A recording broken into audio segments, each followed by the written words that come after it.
안녕하세요. 부자오빠입니다. 자고 일어났더니 미국 증시가 꽤 많이 올라 있더라고요. 간단하게 한번 훑어보도록 하겠습니다. 일단은 다우존스가 0.86%, 나스닥 2%, 꽤나 많이 올랐죠, 나스닥이. 자, 그리고 S&P 500이 1.45%. 지금 기업들이 좋은 실적을 내고 있어서 사실 본질적인 가치는 오히려 올라가고 있지만 외부적인 악재가 너무 많아서 앞으로도 계속 빠질 것이란 전망이 굉장히 많거든요. 그냥 상식적으로 생각해도 그게 맞습니다. 누가 봐도 지금은 그렇게 보이죠. 비록 반등이 크게 나와주긴 했지만 무한 긍정론자인 저조차도 이게 뭐 대세 상승이라고 생각하진 않습니다. 제가 예전 영상에서도 말씀드렸다시피 저는 올해는 그냥 수익을 포기하고 별 기대 없이 그냥 존버만 하고 있는 상황입니다. 그래서 여러분들도 섣불리 추격 매수를 하시거나 좀 너무 지나치게 이렇게 현금을 소진하는 것은 지금 상황에서는 그렇게 좋은 전략으로 보이진 않습니다. 요즘 TQQQ 관심들이 워낙 많으셔서 제가 잠깐 차트를 가지고 와봤는데 정말 많이 빠졌죠. 거의 40% 가까이 빠졌다가 지금 그나마 많이 회복을 해서 60달러 선을 간신히 회복했고요. 어제 나스닥이 2% 올랐으니까 TQQQ는 약 3배인 6.2%가 올라졌죠. TQQQ는 사실 이 맛에 하는 거죠. 저도 개인적으로 투자를 하고 있지만 10년 뒤에는 많이 올라 있겠지 하고 그냥 별 생각 없이 투자를 하면 어제처럼 크게 올라졌을 때 이게 또 꽤나 짜릿합니다. 혹시 생소하신 분들을 위해서 간단하게 제가 TQQQ에 대해서 설명을 해드리면 일단은 나스닥에서 상위 100개 기업에 투자하는 게 나스닥 100이고요. 그 나스닥 100을 그대로 추종하게 설계된 ETF가 QQQ입니다. 아마 QQQ에 대해서는 다들 잘 아실 텐데 그 QQQ를 2배수로 추종하는 게 QLD고요. 3배수로 추종하는 게 TQQQ입니다. 보통 3배 레버리지 하면 굉장히 위험하다는 인식이 있는데 기초 지수가 무려 나스닥 100입니다. 나스닥 100이라면 얘기가 달라지죠. 레버리지라고 무조건 위험한 게 아니라 기초 지수가 뭐냐에 따라서 그 안정성은 천차만별입니다. 계잡주 한 배수 ETF와 나스닥 100 3배 레버리지 ETF 중 뭐가 더 안정적일까요? 저는 개인적으로 오히려 나스닥 100 3배 레버리지가 더 안정적이라고 생각합니다. 변동성이 크다고 무조건 위험한 게 아니라 기초지수가 얼마나 우량한 종목들로 이루어져 있는지, 또 전망은 얼마나 밝은지, 우상향할 가능성이 얼마나 높은지, 또 내가 이 종목에 대해서 얼마나 확신을 가지고 있는지, 이런 것들이 훨씬 더 중요하다고 생각을 합니다. 그래서 저 같은 경우는 로또라고 생각을 하고 부담되지 않는 선에서 여윳돈으로 꾸준히 지금 수량을 모으고 있습니다. 전반적으로 대부분의 종목들이 많이 올라줬는데 뭐 굵직한 것들만 몇 개 보면 마이크로소프트 2% 올랐고요. 애플 0.8%, 구글 1.6%, 페이스북은 5% 넘게 올랐습니다. 그 다음에 아마존 0.1% 빠졌고요. 테슬라 1% 소폭 상승했네요.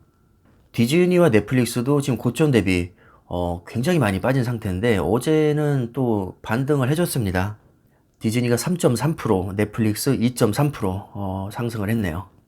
그 다음에 제가 제일 좋아하는 섹터인 필라델피아 반도체. 제 포트폴리오의 거의 대부분이 사실 반도체 쪽에 집중되어 있는데 어제 3.3% 꽤나 많이 급등을 해줬고요. 특히 엔비디아 6.3% 폭등했습니다. 영국의 반도체 기업인 ARM 인수에 실패하면서 주가가 살짝 주춤했었는데 뭐 하루 만에 또 크게 반등을 해줍니다. 왜냐하면 이미 인수가 안 될 것이라는 것을 대부분의 투자자들이 알고 있었고 사실 인수가가 너무 비싸서 이걸 부정적으로 보는 분들도 꽤 있었거든요. 저도 개인적으로 엔비디아 투자자지만 썩 내키지 않던 빅딜이었습니다. 몸값이 거의 40조에 육박했었으니까 이건 아무리 엔비디아라고 해도 굉장히 부담스러운 M&A였거든요. 엔비디아가 아무리 잘 나간다지만 매출과 영업이익이 삼성전자나 인텔급으로 그렇게 높은 기업이 아닙니다. 그래서 저는 오히려 잘 됐다고 생각을 하고 엔비디아의 핵심 성장 동력은 사실 GPU입니다. GPU는 뭐 인공지능, 자율주행, 메타버스의 핵심 반도체라고 할 수 있고 이 분야에서 독보적인 세계 최강자가 바로 엔비디아입니다. 굳이 아무리 인수하지 않고 그냥 지금까지 본인들이 가장 잘해왔던 분야에 그냥 앞으로도 쭉 잘하면 충분히 수십 배 이상 성장할 수 있는 기업입니다. 나스닥 100과 마찬가지로 필라델피아 반도체도 레버리지가 있습니다. 3배 레버리지인 SOXL인데 어제 9.5%가 올랐습니다. 당연히 기초지수가 3% 넘게 올랐으니까 단순 계산해도 9% 넘게 오르는 게 맞습니다. 어제 같은 경우는 뭐 초대박이었지만 사실 얘도 올해 들어서 굉장히 많이 폭락했거든요. 최고점 대비 거의 반토막이 났다가 지금은 그나마 조금 회복을 한 상태입니다. 그래도 고점 대비 굉장히 많이 폭락을 한 상태입니다. SOXL은 반도체 기업들만 모아놓은 데다가 종목수 자체도 TQQQ에 비해서 훨씬 적기 때문에 변동성이 훨씬 더 큽니다. 하지만 반도체 성장성을 생각했을 때 10년 후에는 분명히 지금보다 훨씬 많이 올라 있을 거라고 생각하기 때문에 저는 또 투자를 하고 있고요. 거의 나락으로 갔다가 지금 죽다 살아난 기분입니다. 변동성이 큰 만큼 이게 또 오를 때는 화끈하게 올라주니까 이게 또 매력이 있습니다. 미국 기술주와 반도체에 강한 확신이 있고 나는 그냥 어정쩡한 수익률보다는 큰 리스크를 감수하더라도 굉장히 고수익을 추구하고 싶다 하시는 분들은 부담되지 않는 선에서 TQQQ나 SOXL에 투자하시는 것도 저는 좋다고 생각을 합니다. 3배 레버리지는 무조건 위험하다. 장기 투자하면 뭐 절대 안 된다. 횡보장에서 계좌가 녹는다. 뭐 이런 말들도 있지만 종목에 대한 강한 확신이 있다면 이 정도 리스크는 저는 충분히 감수할 수 있다고 봅니다. 실제로 저는 장기 투자를 생각하고 있는데 보통 3배 레버리지에 장기 투자한다고 하면 마치 무슨 금기를 깬 듯한 따가운 시선들이 있거든요. 글쎄요, 저는 주식에 정답은 없다고 생각합니다. 본인이 확신하면 뭐 3배가 아니라 5배 레버리지도 장기 투자할 수 있는 거죠.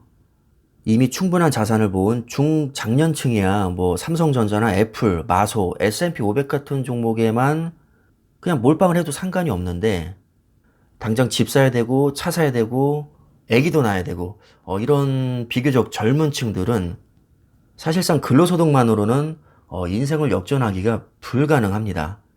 부모 찬스를 쓴다면 얘기가 달라지겠지만 뭐 대한민국에서 부모 찬스로 그렇게 떵떵거리면서 살 수 있는 사람이 그렇게 많지는 않잖아요.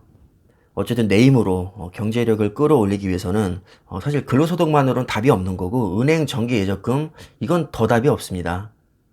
그래서 우린 주식을 해야 되는 건데 그렇다고 너무 초우량 안정적인 종목에만 투자하면 수익률이 한계가 있는 게 사실이거든요. 그래서 이런 분들에게는 저는 오히려 코인이나 코스닥 잡조보다는 미국 초우량 기반의 SOXL이나 TQQQ 이게 훨씬 더 낫지 않을까 생각을 해봅니다. 그렇다고 너무 몰빵하면 안 되겠죠. 리스크가 큰 만큼 빚을 내서 투자한다든가 뭐 너무 진짜 올인하다시피 하는 것은 저는 극구 반대이고요. 차 한 대 뽑을 돈으로 뭐 대중교통을 이용하면서 거기에서 빠진 돈으로 좀 모험을 걸어본다든가 아니면 내가 커피값 아껴서 뭐 10만 원, 20만 원 정도 매달 적립을 한다든가 저는 이런 식으로 투자하기에는 이 TQQQ나 SOXL이 굉장히 좋은 상품이라고 생각을 합니다.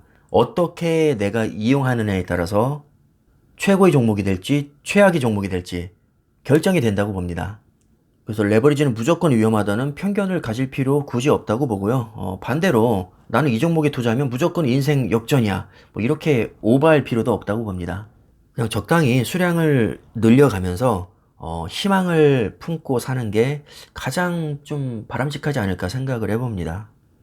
자, 그럼 오늘 내용 참고하시고요. 영상 여기까지 하겠습니다. 감사합니다.